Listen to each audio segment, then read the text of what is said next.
Entre Balbini et la tour de Salvani, sur une grande partie de la section, la couche de forme est mise en œuvre sur la PST, partie supérieure des terrassements. Elle supportera la chaussée et doit assurer de façon durable des performances mécaniques, y compris en période de gel et d'intempéries. Pour éviter de multiples transports et optimiser au maximum les matériaux de remblai in situ, plusieurs modes de transformation sont utilisés en fonction de leur composition.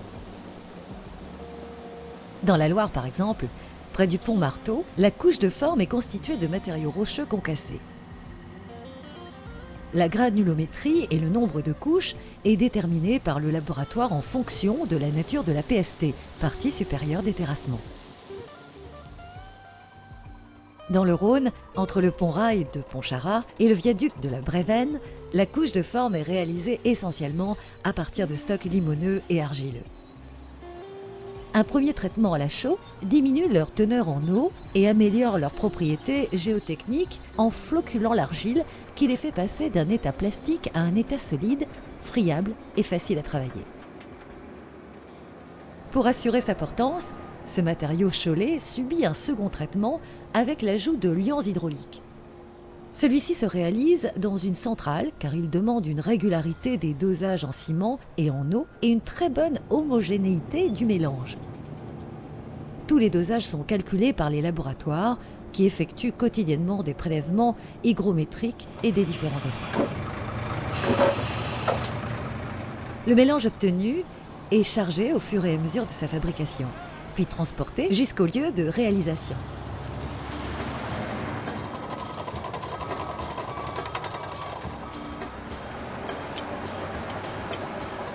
À cet endroit, la couche est déposée en 2 passes de 25 cm.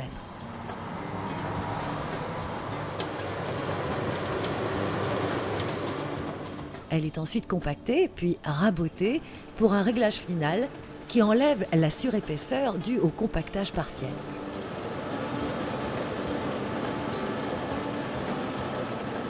Cette phase est exécutée le plus rapidement possible et suivie d'un compactage final.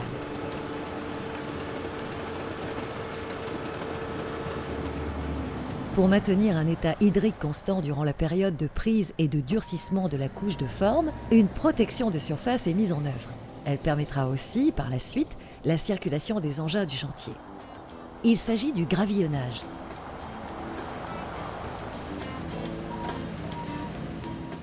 L'ensemencement des talus s'effectue au fur et à mesure de la progression des terrassements. Sa composition est déterminée par l'environnement. Ici, près du pont-rail de Pontcharrat, il sera représentatif des prairies alentours, constituées de raigrasses dactyles, fétuques, trèfles et lotiers.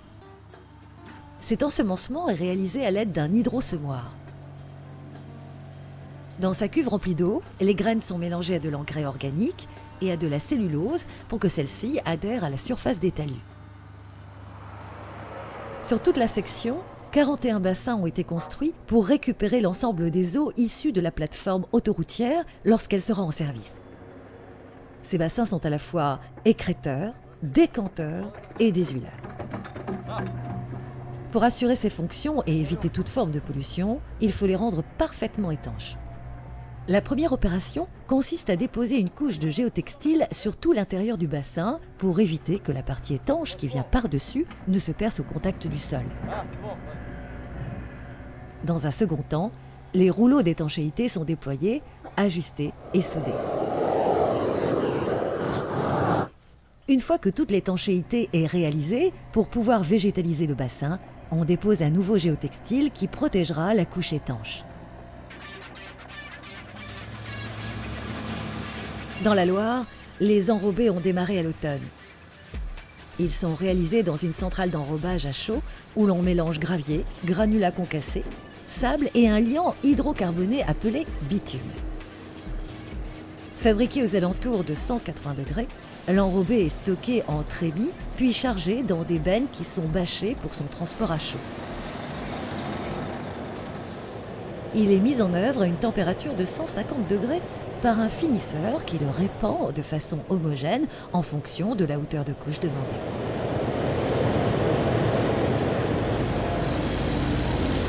L'effet de prise apparaît dès le refroidissement. Aussi est-il nécessaire de le compacter rapidement en le soumettant au passage répété des compacteurs.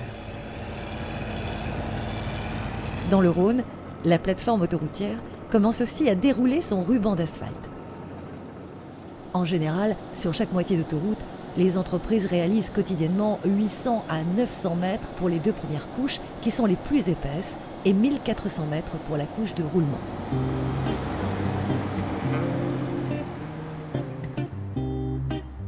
Pour redonner sa place à la nature, dans le cadre des mesures compensatoires liées à l'autoroute, au lieu-dit les Artos, l'entreprise Biotech a créé une zone humide à la demande d'ASF. Avant, il a fallu faire de nombreux aménagements, car dans ce secteur, toute la rivière était endiguée.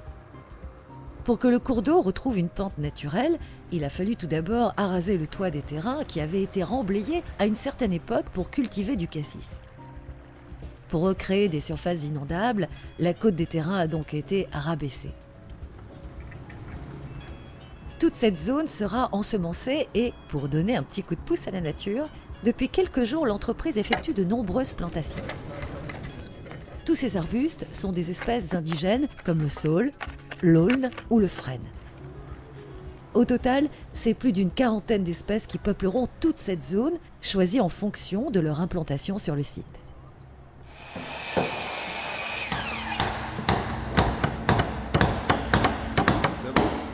Au tunnel de Viollet, l'étanchéité et le bétonnage des voûtes se poursuivent.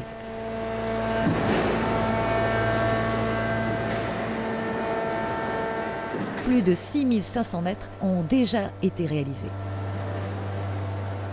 Dans le même temps, on continue la mise en place des réseaux et des équipements.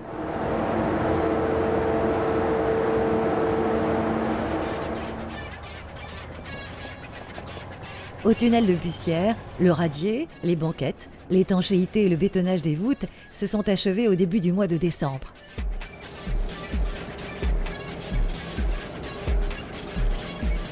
Ces réseaux et ces équipements se terminent et le local technique est en cours d'aménagement.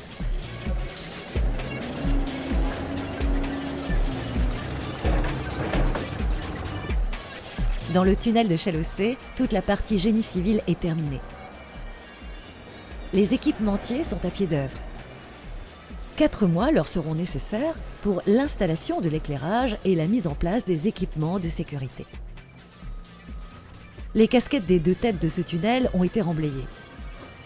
Pour une meilleure intégration paysagère, les terrassiers ont déposé une couche de 15 cm de terre végétale pour leur ensemencement.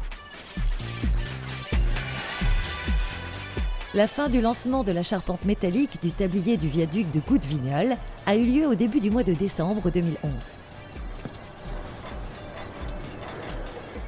La pose des prédales, collaborantes et le ferraillage ont démarré et seront suivis par le bétonnage des tabliers.